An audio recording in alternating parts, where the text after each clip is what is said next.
In the dead of night, when the moon is high and ill winds blow, and the banshees cry and the moonlight casts an unearthly glow, arise, my love, with tales of woe.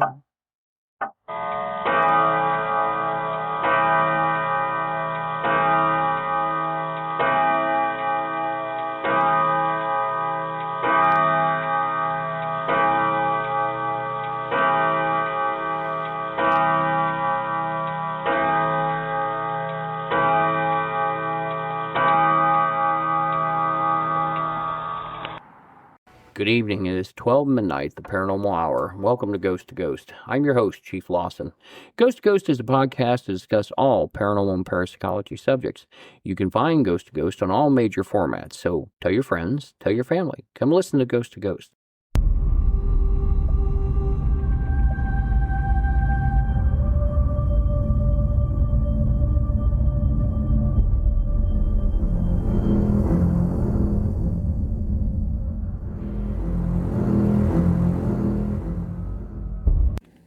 Good evening, listeners.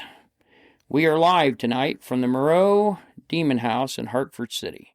And we have the entire team here with us for this broadcast. So this is our second trip to Monroe House. And we want to make sure that everybody understands what we caught the first time. And we will have a after-action report eventually here that will be posted. And it will have both sound files and video files. So with me tonight, my co-hosts are Jennifer Byrne. Good evening. Andrew Brooks. Good evening. Sarah Medley. Hello. Heather Lawson. Hello. Tim. Hello.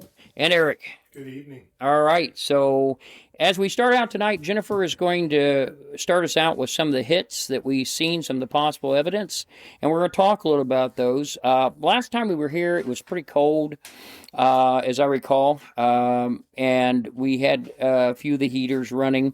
Couple of notable things that have happened during that period of time. Anybody remember anything they want to bring up in particular? Well, I think the most interesting thing that happened was with the Ouija room upstairs. Everything that happened after 3:30 when we went to bed. Yeah, and actually we didn't have a camera in there till late night. And we started out with, I think, 7 cameras instead of 8. Correct. And we ended up adding that one up there. But after we went to bed, between that camera and the camera in the doll room, we caught a lot of audio that we should have heard. Now, bear in mind, the main entry room to this facility, I and Tim were sleeping in, and the girls were in the bedroom. The only bedroom here has beds in it. And nobody heard the slamming all around and noise and stomping that should have woke any of us up. Honestly, and Andrew had to leave early that day, but even with 6 people here, somebody should have heard that amount of racket, and no one did. Right. So, Chief, do you think that was residual EVP? Just it wasn't actually auditory, it was an EVP?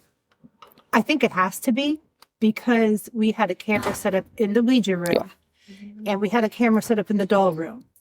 And the kitchen upstairs is in a triangular situation between the doll room, the Ouija room, and the kitchen. And this sounds like the kitchen cabinet's banging. Yeah. And I know it is because Chief was up there earlier, and I have a clip of him opening those cupboards because they were looking through it. Wow. Yeah. But the doll room didn't capture anything that the Ouija room captured. Yeah, and that's true. It was actual physically opening in those doors. Yeah. Both cameras should have caught it, and only the Ouija room to some volume. So, the doll room might have been slightly muted, but it should have picked it up. They were both about equally 10 foot apart. The camera in the Ouija room was line of sight 10 foot where the other one had to make a turn, but either way, they both should have picked it up. Actually, it doesn't, because if you're standing in the kitchen, you can look all the way straight down the hallway to the doll room. It just has to go into that. Yeah, it has to make that turn down that hallway and make another turn. It would easily. Yeah, and none of them picked that up. So we certainly this time placed a camera in that kitchen, and I do believe it's residual. Yeah, to answer your question, Eric, I think it's residual. I think it's an EVP. I think if it was a voice phenomena, we would have heard it. So I do want to mention we just heard a dog barking. Yeah. So if you hear that, Yeah. and oddly enough, me and Tim heard a cat. You know, it was funny. We were just discussing a cat before we got started. We went upstairs to the doll room. We're putting a piece of equipment out, and I could swore I heard a cat. It was very clear. And then I looked at Tim. And I said, "Did you hear that?" And he said, "Yeah, I heard a cat."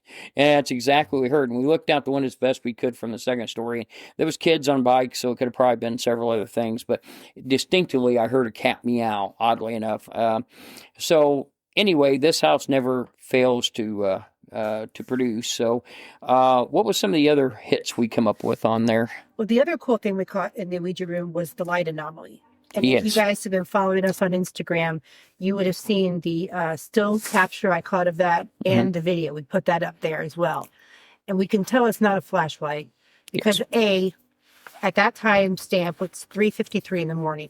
We're all asleep. I've already accounted for all of our Yeah, movements. that makes sense. Yes. We're all asleep, so it can't be a flashlight. Plus, there's no reflection on the floor of the Yes. flashlight. It is just an absolute reflection in the TV, on the TV screen. So Yes. I thought that was really interesting. And that's during the same time frame that these loud bangs are happening upstairs in the Ouija room. And again, we're all asleep during this. So Exactly. yes, And that's the cool thing about the new setup that we have yes, is I can cross-reference all of the cameras immediately because they're Yes. all time-stamped exactly the same. And I can pinpoint where everybody is whenever we hear something anomalous. So it's Yes. easy for us to rule out if it's one of us.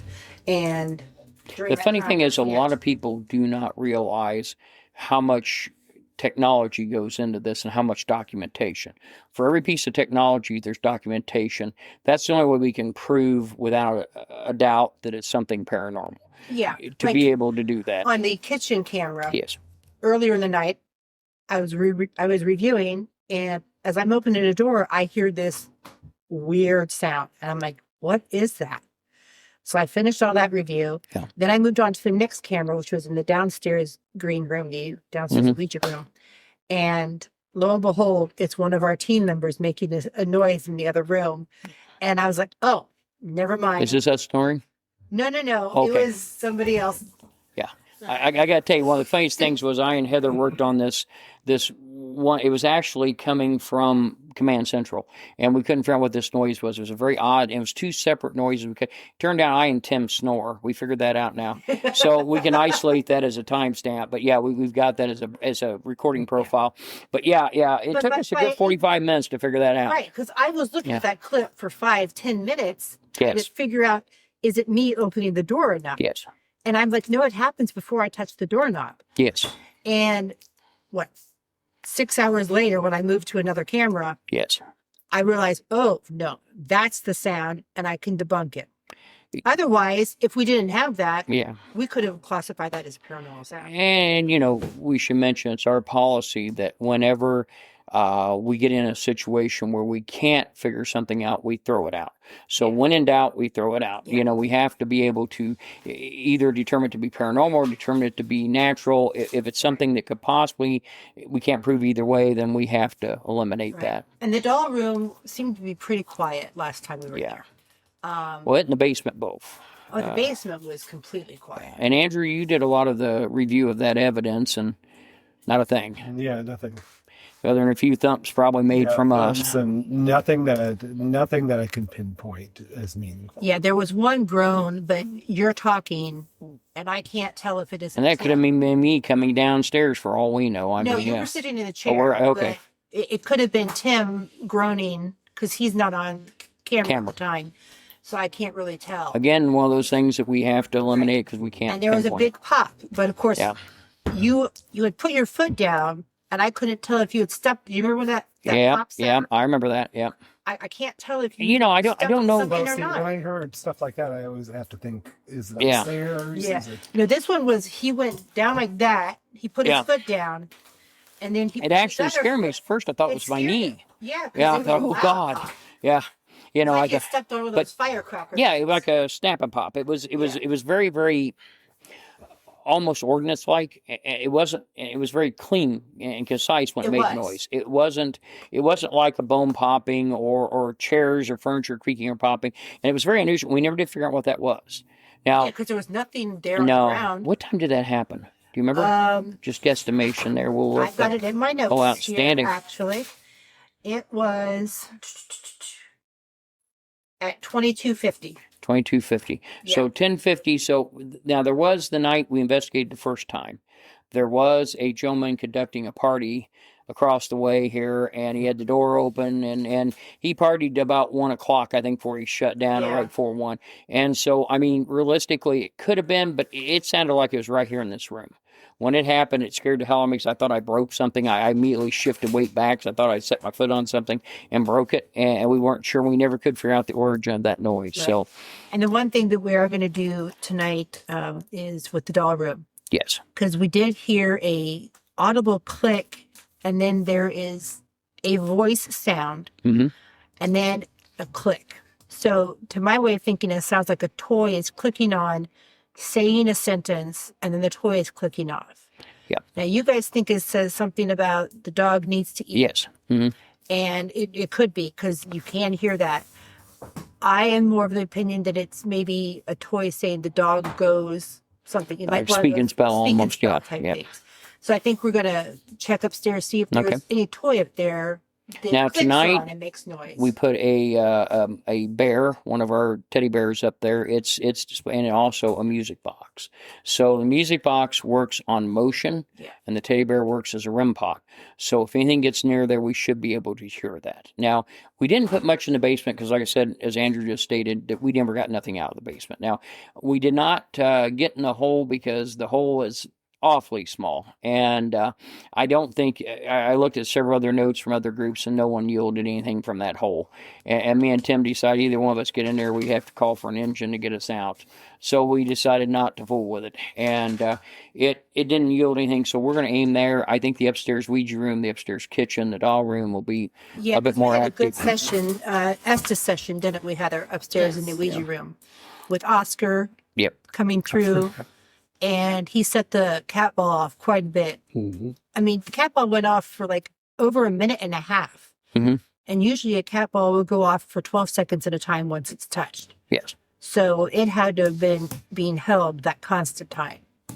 And I think it wanted us to use the Ouija board. It's what you guys were like, no, we're not going to. And then it kept touching the ball on the Ouija board. Yeah. And So we'll definitely have to do another Estes session up there. oh, yeah. And then we're going to do some other experiments tonight. One thing we're going to do is a multi-floor experiment and a couple of dual Estes experiments, which are blind studies. So those both will be done. Let's just, and Eric he actually wasn't here that day, unfortunately. So this is his first run through. And go ahead. Yeah, I'm excited because it was hilarious because everybody came back and said the place was dead. Yeah, haha. Yeah. Well, we thought it was because we thought didn't it get was. much. And Yeah. so I'm hearing, Yeah.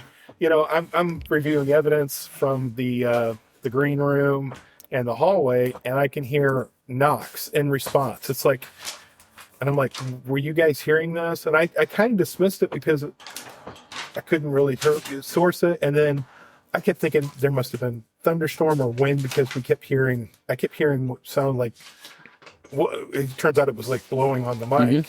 But since I wasn't here, I dismissed so much because you guys were like, oh, it's dead. And, oh, that can't be evidence. And then Jennifer was running through and I had notes on the stuff. I was like, oh, well, I dismissed that because I thought, and they're like, no, there was no weather. Those were somebody breathing on the mic, which Yeah. is, And that's why you do the evidence review, because Yeah. we didn't think we had anything. And that's happened before. We've been on many different investigations. Walkway said, well, if we got anything, it has to be in evidence because we didn't see anything. We didn't get any VPs. We didn't get anything noticeable. And then you get home and there's a load of it. Our very first investigation we ever did in 1999, we walked away thinking we didn't catch a thing. We tried all this. And of course, we'd watch TV shows and whatnot, and they all seemed to get something. We thought, well, either we did it wrong or there's nothing there. Then we got back and started going through evidence. We had stuff on video, we had stuff on audio, and suddenly it was like, holy cow, it was there, and we just didn't hear it. Right. And that happens. So I think this is one of those places. And if it's mostly residual, which I don't believe it all is, but I believe a large majority is residual, and that will come through that way. So And the other thing, like I said last time, we don't come in guns blazing when we come to investigate. yeah, We're a very laid back. We don't antagonize. We don't try to call no forth. provocation.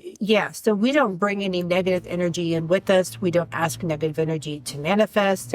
And I think other people might be doing that. Well, and you yeah. might be getting Yes, I do more. believe that. But again, what you bring into a space is what you're going to get back out of that space. Well, and I think too, some groups are not educated. It's not the fact that they don't mean well, but they're just not educated.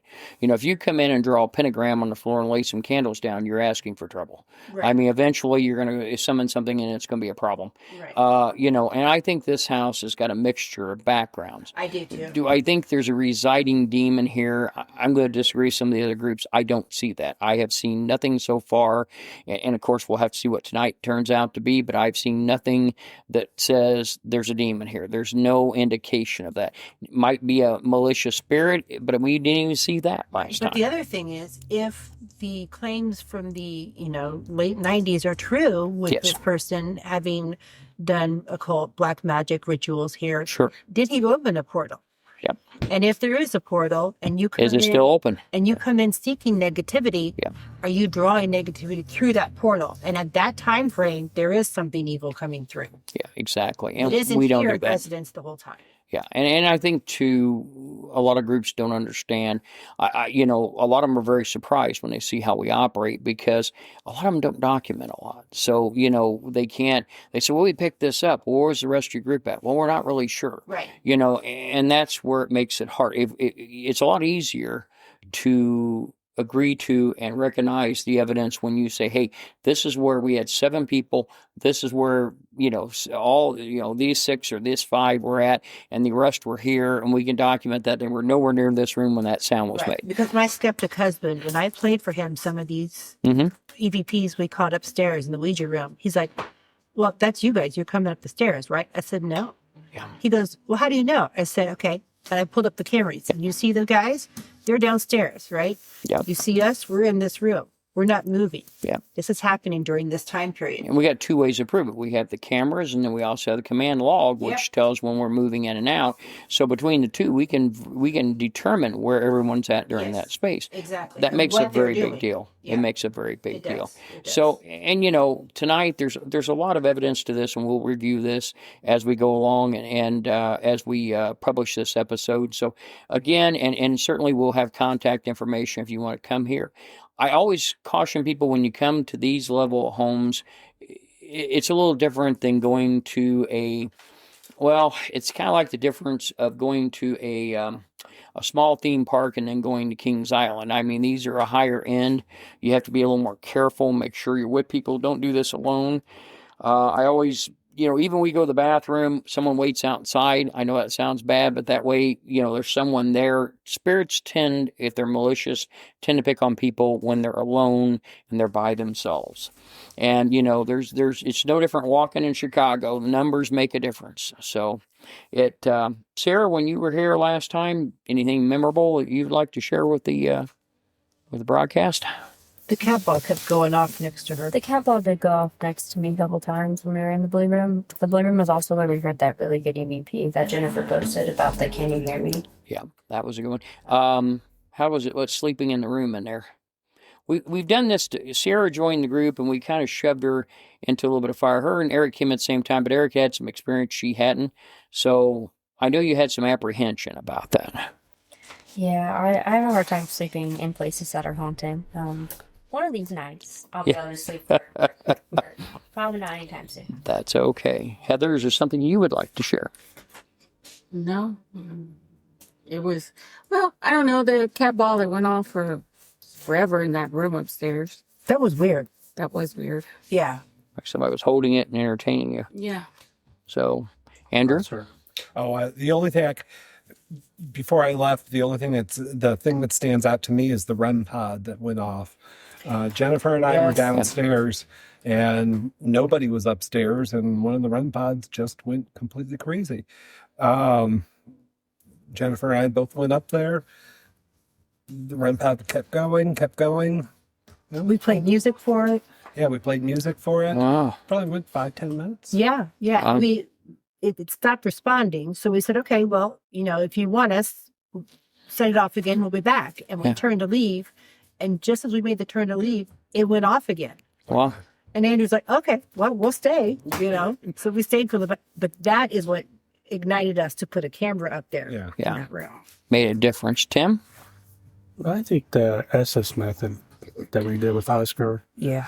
I was wondering about how much evidence we got on that, but Well, and that's the interesting thing too, Tim, is that, and I'm still working on this clip, Yes. but when we're doing that Estes session, you ask a question and I can hear a response. I don't know what it says yet, and we're still Right. working on that. So I'll see if I can clean it up if you want. yeah, and definitely, and then keep your guys' eye out on Instagram, because once we get that, then we will Publish put it. that up Yeah. there. So watch Instagram as these Yeah. things are coming along. We are getting Jennifer's putting them up as fast as we can. So bear with us and keep an eye out. Yeah, so Tim was having a really good back and forth, and I kept telling him shush and help when I was getting that off the Estes session, and then we Right. kept saying Oscar. The name Oscar just kept coming through yeah, over because and one time over. you said, I just gave up saying Oscar because they said it all the time. Exactly. And then down in the green room, when we did the second Estes and Yes. Heather was doing the receiving, Mhm. Tim had asked, Oscar, are you with us? Mhm. We didn't get a response. But later on, Heather said to us jokingly, well, I heard the name Oscar, but I wasn't going to say it again. And I wish she had, because it wasn't Yeah. a response to Tim's question, is Oscar still with us? Now, you didn't find anything on a person named Oscar, did No. you? Okay, I thought you did not. So, well, and that may be, we don't know who all, at one point, this was 4 apartments. So we don't really know who was here during that And period of time. again, it could not have anything to do with the resident. It could not. Yeah, If it there could be really something is a previous. portal, it could be anybody coming in and out. We got to keep that open Yeah. mind. And the thing with a portal is, a portal isn't just for demons or, I mean, that's, No. a portal's a portal. Anybody could come and go. Right. Somebody may have wandered in from another residence, and then 2, there was a residence here before this building was built. Right. And it could relate back to that. So that's some things that we'll probably never know. Exactly. You know, and I'll tell you, the hosts here are fabulous. They do really well. And Pam and Eddie are great. Pam and Eddie are very nice, and they give snacks and everything. I mean, it couldn't be nicer. Actually, there's air conditioning. They've added recently. I know there's another one going upstairs. It's kind of comfortable. So it really works out good if you're interested in coming here. So anything else you'd like over before we... Nope. Just stay tuned to our Instagram and Facebook for clips, and we'll be back probably in a month with the after action report for both of these. So stay tuned, folks. You know, and certainly we'll give you updates as we go along. So again, we can't thank you enough for listening. If you're on YouTube, hit like and subscribe. If you are on Instagram or Facebook, please follow and keep up with us.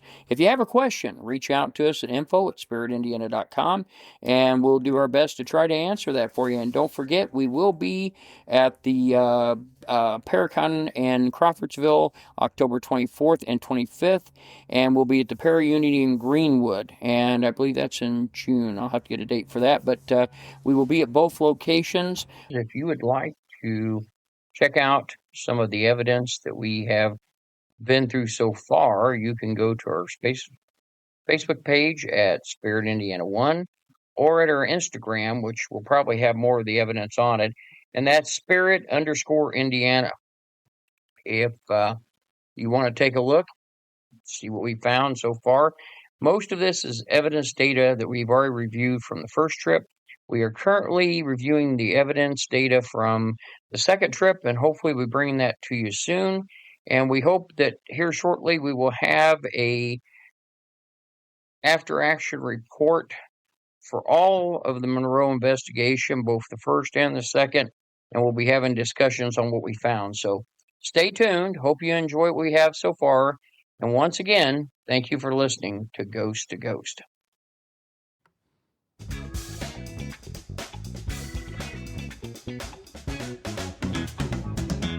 It is now time for the ghost story of the day with me.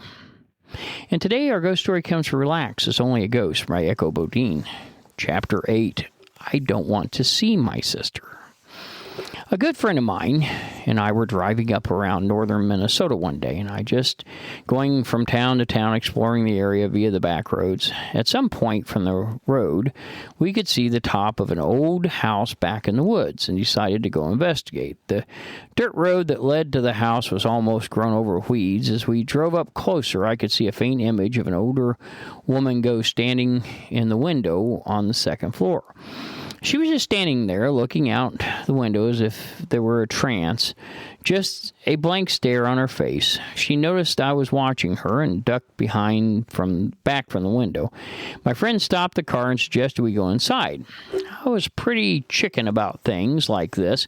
I'm the one who worries about that the sheriff will pull up and arrest me for trespassing.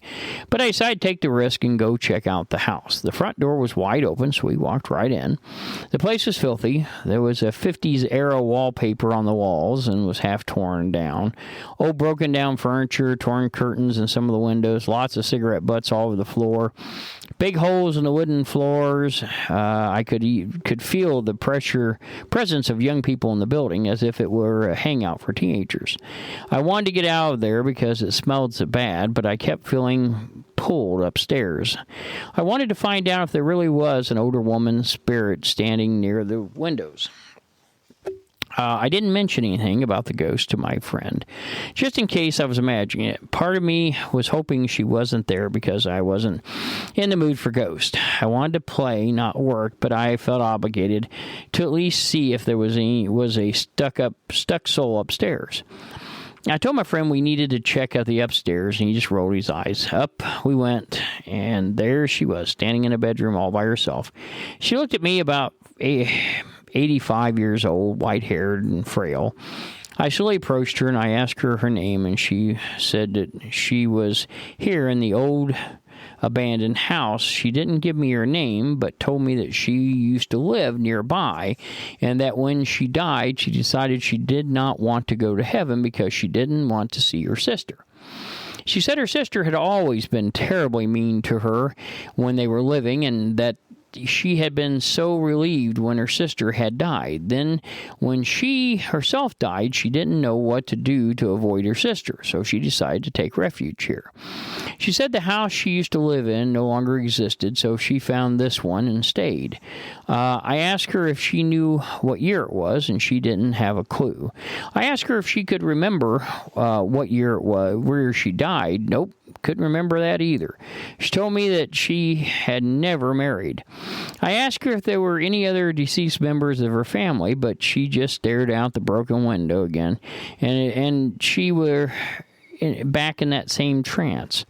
I told her I thought she should move on into the light and start a new life for herself. She looked at me with a blank stare. Then she asked me two questions that I have never been asked by a ghost. Could she wear pink in heaven? And could she get her hair done there? I told her I didn't see any reason why not. Then she asked what she should do about her sister. I told her heaven was a big place and that there would be angels that would help her over to the other side if she wanted their help, and all she needed to do was tell them that she did not want to see her sister. And again she asked whether she could get her hair done there, and again I told her I didn't think it would be a problem. She agreed to go. I asked my guides if they would ask an angel to come help her over to the other side, which they did. I talked her through the tunnel, and even though the angel was with her, I could sense that she needed the reinsurance. It took about 5 minutes total, but she did go and into the light. Later on, I asked my guides if they had directed us to the old house, and they smiled. There are a lot of stuck souls here who simply do not want to go to the other side and face certain people from their lifetime. It's much better to do what you can before dying in the way of forgiveness and amends so that you don't end up a soul hiding on the earth. Thanks for listening to Ghost to Ghost. Again, I'm your host, Chief Lawson. You can find Ghost to Ghost on all major formats on the 15th and 30th of the month at midnight. If you'd like to be a guest on the show, maybe have a question or subject you'd like to ask about on air or be used on the show, please email us at ghosttoghost@spiritindiana.com, ghosttoghost@spiritindiana.com. I want to thank my production staff on Spirit, Jennifer Verne, our research manager and our producer, and Heather Lawson, our trainer on Spirit and our podcast director, for helping make these podcasts possible. My chief of staff, Andrew Brooks, for his guidance and help on the scripts, and everyone else involved. Thank you so much. See you next time. Until then, stay safe and remember the truth is out there. Good night. Ghost to Ghost podcast and its contents is the property of Spirit Paranormal Ltd. All rights reserved. We welcome you to download and play the podcast and share with others for personal use. You may not, except with written permission, use or distribute its contents for commercial use. Spirit Indiana Paranormal, covering the Hoosier State since 2002, Indy's oldest parapsychology investigation group. If you're experiencing what you believe to be paranormal issues, reach out to us for help at www.spiritindiana.com or call our hotline at 317-883-9103. Again, that is www.spiritindiana.com or our hotline at 317-883-9103. Thank you for listening. Take care of yourself and the ones you love, and be safe out there.